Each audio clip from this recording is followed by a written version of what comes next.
The courtroom was silent except for the faint echo of the judge's gavel striking the polished wood. The sound lingered, heavy and final, like a coffin lid closing on the last bit of hope. Across the wide, echoing hall sat a frail woman, her gray hair neatly tied back, her wrinkled hands trembling as they clutched a faded handbag that looked older than time itself. Her name was Martha Elwood, a widow, a mother, a woman who had known loss in every cruel shade it could wear. Today, she was not just a defendant, she was a story of broken dreams, fading love, and the quiet dignity of someone who had already lost everything but her pride. The judge didn't see that. To him, she was just another case, another statistic in the endless march of evictions and foreclosures that cluttered his docket.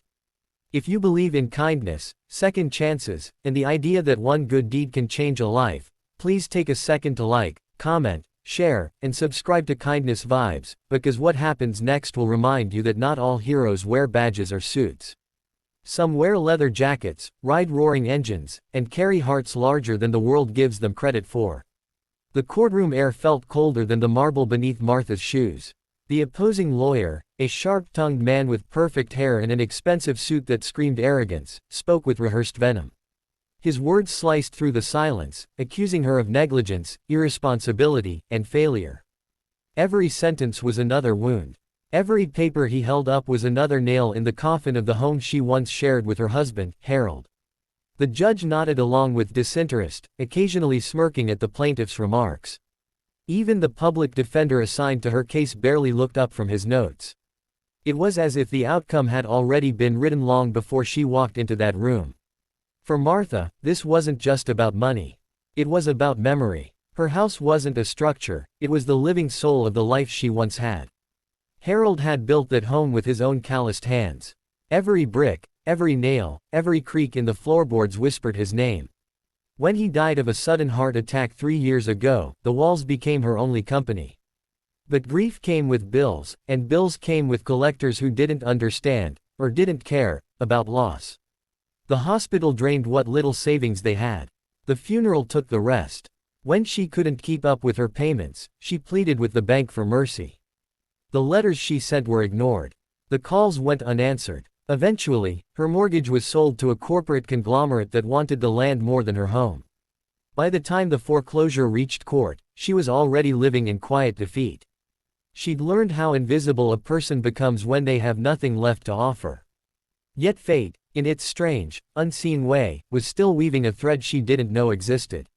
3 days earlier, on a windy afternoon, Martha had walked the long road home from the grocery store, her worn shoes scuffing the pavement.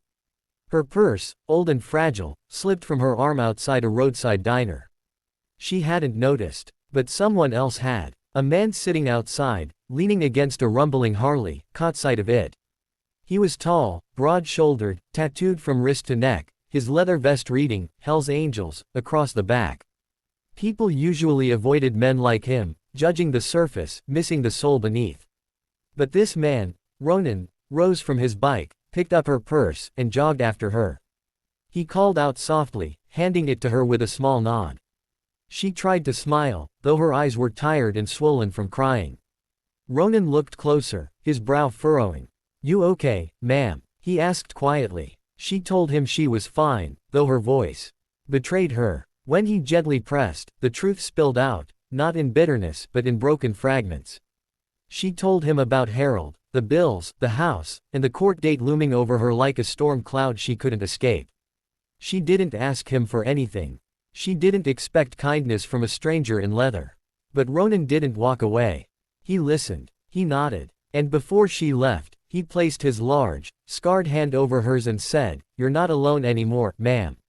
Martha smiled through her tears, but deep down, she didn't believe him. Words were easy. Promises were cheaper than bread. Yet there was something in his eyes, steady, honest, unshakable, that lingered in her heart for days. Now, 3 mornings later, as the judge leaned forward to deliver his final judgment, those words returned to her like a whisper from fate. "Mrs. Elwood," the judge said, his tone dripping with self-importance, "this court hereby rules in favor of the plaintiff." But before he could strike his gavel, the heavy double doors at the back of the courtroom creaked open. The sound turned every head. The bailiff straightened, the chatter died, and the judge froze mid-sentence. 3 men stepped inside. Their boots struck the marble like thunder. The first was Ronan. The second, a mountain of a man with a dark beard and tattooed arms. The third, younger, with shoulder-length brown hair and sunglasses that hid his eyes but not his presence.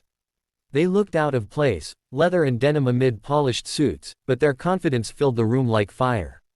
Ronan's eyes found Martha instantly. He walked straight to her table, the air shifting with every step. The bailiff moved to intercept, but Ronan simply raised a calm hand. "We're not here for trouble," he said, his voice low but commanding.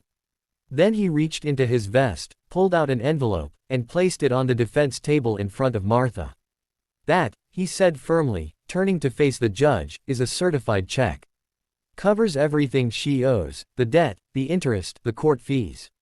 Every damn cent. So maybe you can stop laughing now." Silence swallowed the room. The judge blinked, caught off guard. The lawyer's mouth fell open. Even the bailiff hesitated, unsure what to do. The only sound was Martha's trembling breath. The judge cleared his throat awkwardly, his arrogance fading like mist in sunlight. If the payment is verified," he said slowly, "then this case is dismissed." It was over. Martha gasped. Her frail hands flew to her mouth as tears poured freely down her cheeks. The courtroom that had felt so cold suddenly felt alive. The same people who had watched her with judgment now stared in stunned silence. Ronan helped her stand. "Told you, ma'am," he said softly. "You're not alone anymore." She clutched his hand like a lifeline, whispering through tears, thank you for giving me my life back." He smiled, a gentle, weathered smile that carried years of unspoken stories. As he turned to leave, the sunlight streaming through the tall windows caught the glint of his vest patch, "Angels never die." The irony was beautiful. The message, undeniable. The courtroom erupted, not in chaos, but in quiet, heartfelt applause. Even the judge, flustered and humbled, nodded in respect. The biker trio walked out the same way they came in, their boots echoing against the floor, not as noise, but as music. Hope had just walked out the door. That evening, Martha sat on her porch. The sun was sinking low, painting her world in gold and orange. The house, the home Harold had built, was safe. The air carried the distant hum of engines somewhere on the horizon. She smiled through the tears that refused to stop. She didn't pray for herself that night. She prayed for the men who reminded her that angels don't always have wings, sometimes they ride motorcycles. If this story touched your heart, please take a moment to like, share, and subscribe to Kindness Vibes, because out there, someone still believes in doing good when the world stops caring.